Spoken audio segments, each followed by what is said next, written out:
શું મોટા ભાગના કેન્સરના દર્દીઓની મૃત્યુ પણ कैंसर ना લીધે થાય છે? बिल्कुल नहीं। अगर हम कैंसर को समय पे पता लगा लेते हैं तो हम उससे पूरी तरह से छुटकारा पा सकते हैं। કોઈ પણ વ્યક્તિને જો સ્ટેજ 3 કેન્સર આવે એના પછી એમનો જીવ બચાવવો તો ઇમ્પોસિબલ છે ને? અરે ભાઈ, મારા સ્ટેજ 4 ના કેટલાય દર્દીઓ અત્યારે નોર્મલ લાઈફ જીવી રહ્યા છે. શું કેન્સરને પકડવા માટે જે આપણે બાયોપ્સી કરાવીએ છીએ બાયોપ્સીના લીધે કેન્સર આખા શરીરમાં ફેલાઈ શકે છે? बिल्कुल गलत। उल्टा बायोप्सी से तो हमें पता चलता है कि ट्रीटमेंट कैसे करें। શું કીમો ચાલતી હોય એટલે બેડ રેસ્ટ કમ્પલસરી? મારો કોઈ પેશન્ટ એમ કહે ને કે હું બેડ રેસ્ટ કરું છું તો હું એને ઓપીડીમાં જ કહું, જા પહેલા 15 મિનિટ ચાલીને આય, પછી જ હું તને જોઈશ. શું વજન બહુ વધારે હોય એના લીધે કેન્સર થઈ શકે છે? એક લિમિટથી વધારે વજન હોય તો કેન્સરનું એક કારણ બની શકે છે। પછી આ કેન્સરની જે નવી ટ્રીટમેન્ટ્સ છે જેમ કે બોન મેરો ટ્રાન્સપ્લાન્ટ કે પછી કાર ટી સેલ થેરેપી એના માટે અમેરિકા જ જવું પડે? હવે ઇન્ડિયામાં બધું જ અવેલેબલ છે. અમારા સેન્ટરમાં જ આ બધી થેરાપીઓ થઈ રહી છે. ક્યાંય બહાર જવાની જરૂર જ ક્યાં છે? કેન્સરથી આપણે કેવી રીતે બચી શકાય? थोड़ा 15 मिनट सुनो, सब पता चल जाएगा।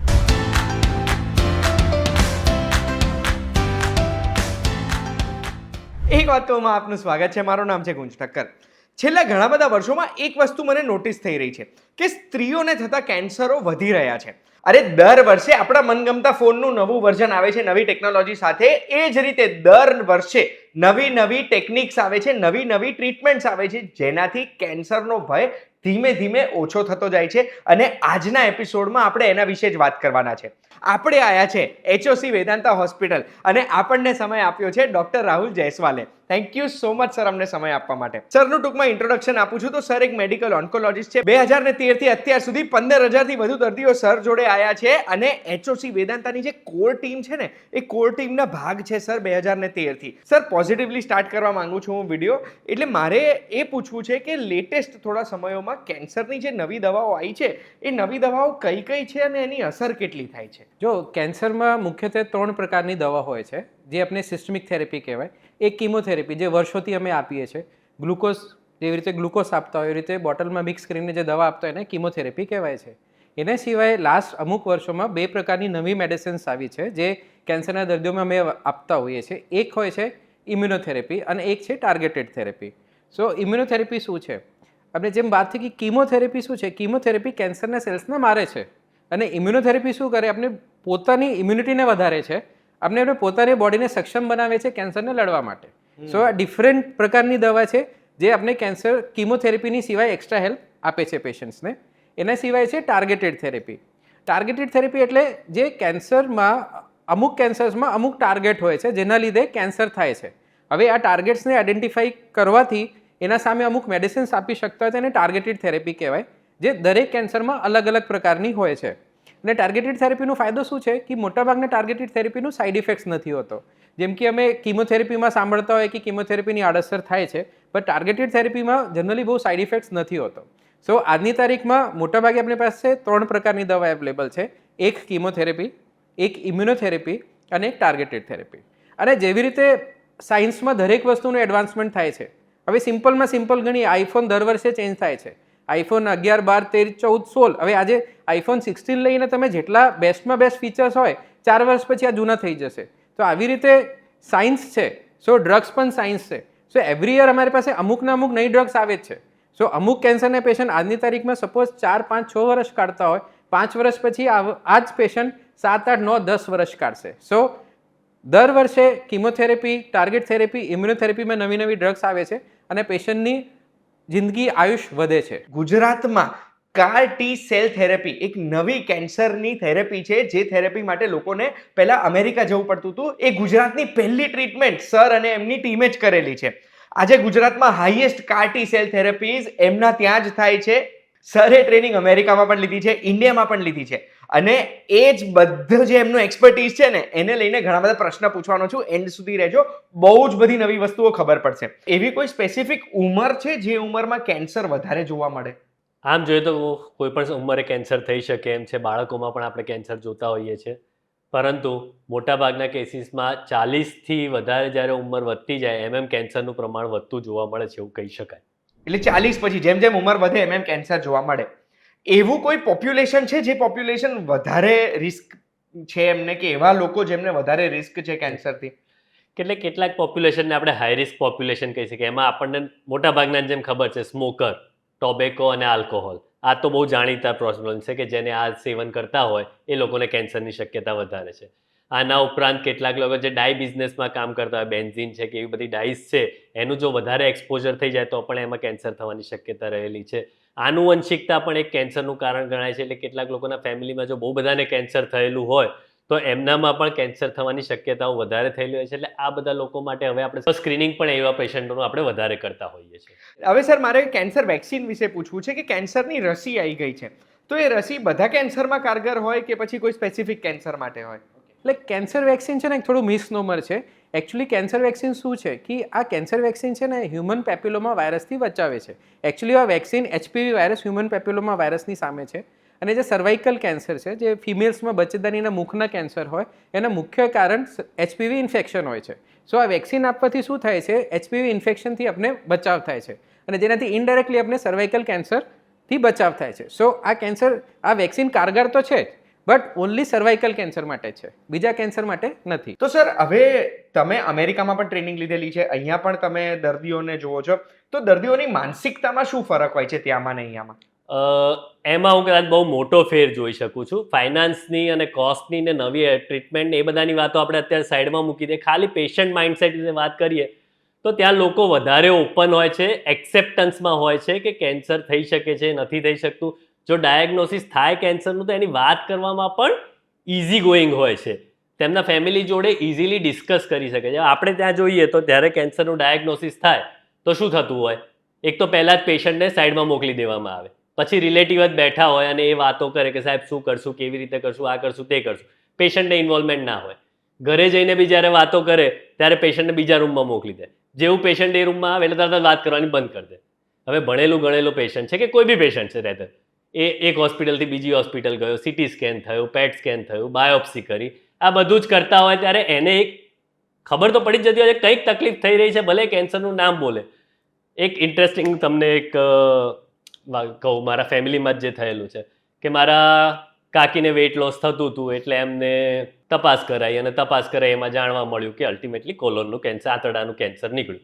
હવે મારા કઝિન્સ જોડે અમે વાત કરીએ ત્યારે કાકીને થોડી વારમાં બહાર મોકલી દેવા. હવે એમના ઘરે કોઈ મળવા જાય ત્યારે કાકીને 2 મિનિટ વાત કરે પછી કાકીને રૂમમાં મોકલી દેવામાં આવે, રાઈટ? એ રીતનું જ્યારે ચાલ્યા કરતું હોય ત્યારે પછી ધીરે ધીરે કેવું થવા લાગે કે એ જ્યારે બહાર આવે ત્યારે તરત જ વાતો બંધ.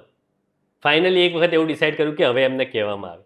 એટલે એક રાતે એમને ડિસ્ક્લોઝ કર્યું ત્યારે એમણે બી એવું કીધું કે મને તો ખ્યાલ આવી જ ગયો હતો કે આવું છે. એટલે બંનેને ખબર જ હતી, પણ ખાલી 2 જણ એકબીજા જોડે વાતો નહોતા કરતા.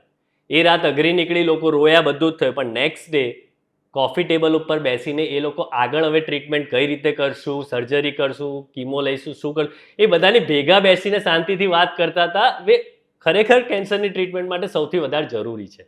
એટલે એનાથી માહોલ જે નેગેટિવ હતો એ નેગેટિવથી પોઝિટિવ. એક્ઝેક્ટલી. તમે હવે ખુલીને વાત કરી શકો છો કે આપણે શું કરવું છે હવે આગળ. અને દરેક વખતે દરેક ટ્રીટમેન્ટ દરેક દર્દીને આપવાની જરૂર નથી હોતી, એમાં દર્દીનો મત પણ આપણે લેતા હોઈએ છીએ.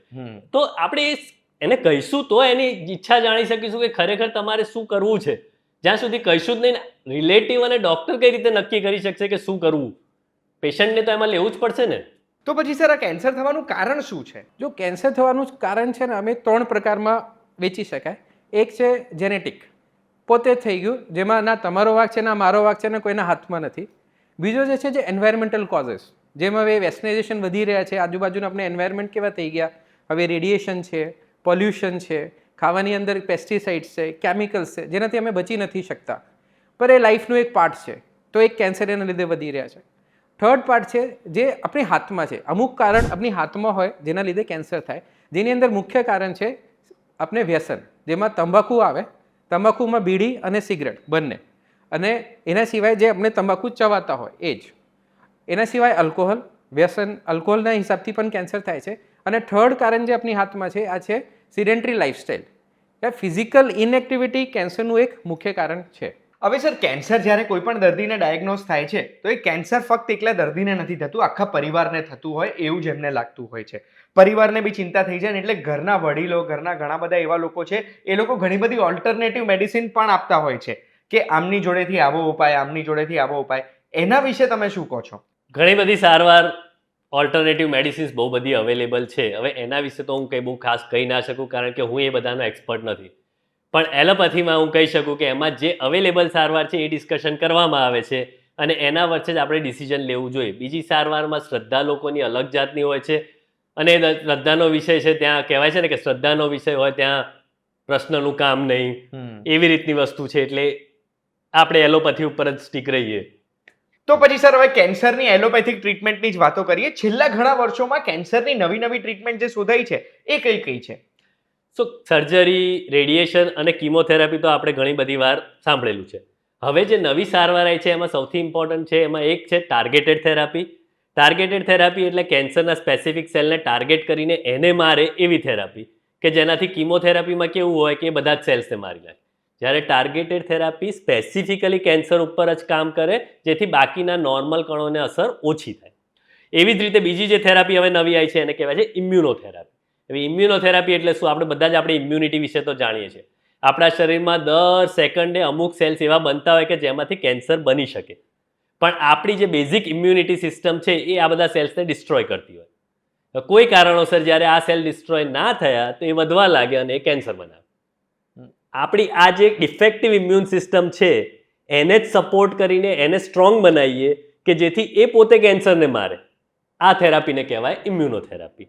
એના બહુ બધા પ્રકાર હોય છે. અમુક ઇન્જેક્શનના સ્વરૂપમાં આવે જે દર થોડા સમયે તમે ઇન્જેક્શન આપો એટલે ઇમ્યુનિટી વધ્યા કરે અને કેન્સરને માર્યા કરે. નવી થેરાપી જે આવી છે બોન મેરો ટ્રાન્સપ્લાન્ટ જે કહેવાય, આમ જૂની છે પણ હવે ઘણી બધી વધી રહી છે. અને એકદમ અદ્યતન થેરાપી જેને કહેવાય કાર્ટી સેલ થેરાપી, તો એ પણ હવે વધી રહી છે. આ બધી જ એક ઇમ્યુનોથેરાપીનો પ્રકાર છે. આ બધાનો ફાયદો એવો છે કે એ તમારા નોર્મલ સેલ્સ અને કેન્સર સેલને સેપરેટ કરી શકે અને સ્પેસિફિકલી કેન્સર સેલ પર વધારે ટાર્ગેટ કરીને નોર્મલ સેલ્સને ઓછું ડેમેજ આપે. એટલે એ થેરાપી હવે વધારે વપરાઈ રહી છે. કોઈ પણ ઘરમાં કોઈ પણ વ્યક્તિને જો કેન્સર આવે તો ફક્ત એ ઘર નહીં, એમના આખા પરિવારને આજે આમ આભ ફાટી ગયું હોય ને એમના માથે એવું ફીલ થતું હોય છે. તો મારે તમારાથી એ જ સમજવું છે કે કેન્સર અગર કોઈને આવે છે તો શું ડરવાની જરૂરત છે એનાથી? બિલકુલ નહીં. જો હવે કેન્સરમાં બે પ્રકારના દર્દી હોય છે. એક ચોથા સ્ટેજના કેન્સરના જેમની વાત થઈ, જેમાં અમે કંટ્રોલ કરવા માટે કરીએ છીએ. But equal number of patient શરૂઆતના સ્ટેજમાં પણ હોય છે જેમાં અમે ટ્રીટમેન્ટ કરવાથી આ લોકોને ટોટલ કેન્સર મુક્ત કરી દેતા હોય. અને હું આ નથી કહેતો કે જસ્ટ મારી વાત સાંભળો, તમે આજુબાજુ જો, તમે યુવરાજ સિંહને જો, તમે સોનાલી બેન્દ્રેને જો, તમે શરદ પવારને જો, તમે સોનિયા ગાંધીને જો, એટલા બધા ફેમસ પર્સનાલિટીઝ છે જે બધા કેન્સરથી લડ્યા છે અને આપણે નોર્મલ લાઈફમાં અમે રોજ જોતા હોય જે કેન્સર મુક્ત થઈ ગયા છે, નોર્મલ લાઈફ કાઢે છે વર્ષોથી. સો કેન્સરથી ભીખ રાખવાનો બહુ મતલબ નથી. કોઈ પણ તકલીફ હોય અમને તરત ડૉક્ટર પાસે જઈએ અને જેટલો જલ્દી નિદાન કરીએ એટલો આપણે કેન્સર મુક્ત થવાની, કેન્સરથી વિજય મળવાની શક્યતા વધારે આપણી પાસે થઈ જાય છે. સો ટેન્શન કર્યા વગર કંઈ પણ પ્રોબ્લેમ હોય ડૉક્ટર પાસે જાઓ અને તમે એશ્યોર કરી શકું છું કે નોર્મલ અમે કોઈ પણ વસ્તુ સાથે ડૉક્ટર પાસે જઈએ ને આમાં 10માંથી 6-7 વખત તો કેન્સર નહીં જ હોય, મોટાભાગે નોન કેન્સર જ હોય. બટ આપણે કોઈ પણ પ્રોબ્લેમ હોય તો ડૉક્ટર પાસે તરત જઈને એમનું નિદાન તો કરાવી લેવું જોઈએ. તો સર હવે એક મુખ્ય સવાલનો મને જવાબ આપી દો કે શું આજના જમાનામાં આજે આપણે કેન્સરથી ડરવું જોઈએ? કેન્સરથી ના ડરવું કે ડરવું એના કરતાં સૌથી જરૂરી વાત છે કે કેન્સર હવે થઈ જ શકે છે એ જાણવું. આપણા જે નવા ડેટા આવી રહ્યા છે એ પ્રમાણે દર 10માંથી 1 પેશન્ટ જે ક્લિનિકમાં આવે એને કેન્સર હોવાનું છે અને આ આંકડો કદાચ આવતા 5 થી 10 વર્ષમાં વધવાનો જ છે. સો હું કેન્સરથી ડરું કે ના ડરવું એ ઇમ્પોર્ટન્ટ નથી, પણ હું કેન્સરને જાણવું એ સૌથી વધારે જરૂરી છે. એકવાર નોલેજ આવશે તો આપણે જાણી શકશું કે કઈ કઈ સ્ક્રીનિંગ મેથડ અવેલેબલ છે. એકવાર સ્ક્રીનિંગ મેથડ અવેલેબલ છે તો કોણ કોણ હાઈ રિસ્ક છે એની આપણે સ્ક્રીનિંગ ચાલુ કરી શકીએ. જો આપણે એ હાઈ રિસ્ક ગ્રુપમાં આવતા હોય તો આપણે એનું સ્ક્રીનિંગ ચાલુ કરવું જોઈએ. એકવાર જો કેન્સર ડાયગ્નોઝ થયું તમને કે તમારા ફેમિલી મેમ્બર તો નાસીપાસ નથી થવાનું. અમારે ત્યાં આવીને અમે 2 દર્દીઓ પ્રકારના દર્દીઓની વાત કરી. કેટલાક દર્દીઓના રિલેટિવ એવા હોય છે કે જેને અમે કહીએ ને કે કેન્સરની શક્યતા છે ત્યાંથી જ બસ ફાઇલ બંધ, ઘરે લઈ જવાનું, અમારે કાંઈ નથી કરવું, અમે સેવા કરશું, કશું જાણવાની મહેનત નહીં. બીજા પ્રકારના દર્દી એવા હોય કે કેન્સર અમે કહીએ એટલે કે હા ચલો ટેસ્ટ કરીએ, બાયોપ્સી કરાવે, કન્ફર્મ કરે, બસ સાહેબ ખાલી જાણવું જ તું કે કેન્સર છે, હવે અમારે સારવાર નથી લેવી. અને ત્રીજા પ્રકારના એવા હોય છે કે જે ફાઇનલી સારવાર માટે તૈયાર થાય છે.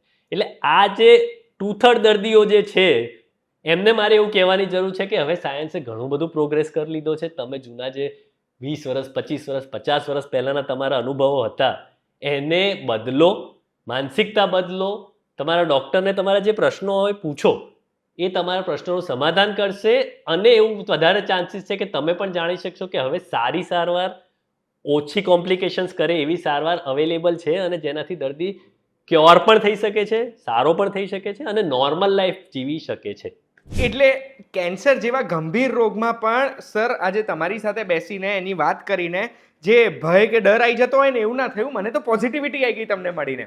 એટલે મને જેટલા પ્રશ્ન થતા હતા એ દરેક પ્રશ્ન મેં સરને પૂછ્યા છે, પણ જો કોઈ પ્રશ્ન પૂછવાનો રહી ગયો છે તો તમે કમેન્ટમાં પૂછી શકો છો કે પછી સ્ક્રીન ઉપર દેખાય છે નંબર ઉપર કોલ કરીને HOC વેદાંતામાં ડિરેક્ટલી પૂછી શકો છો.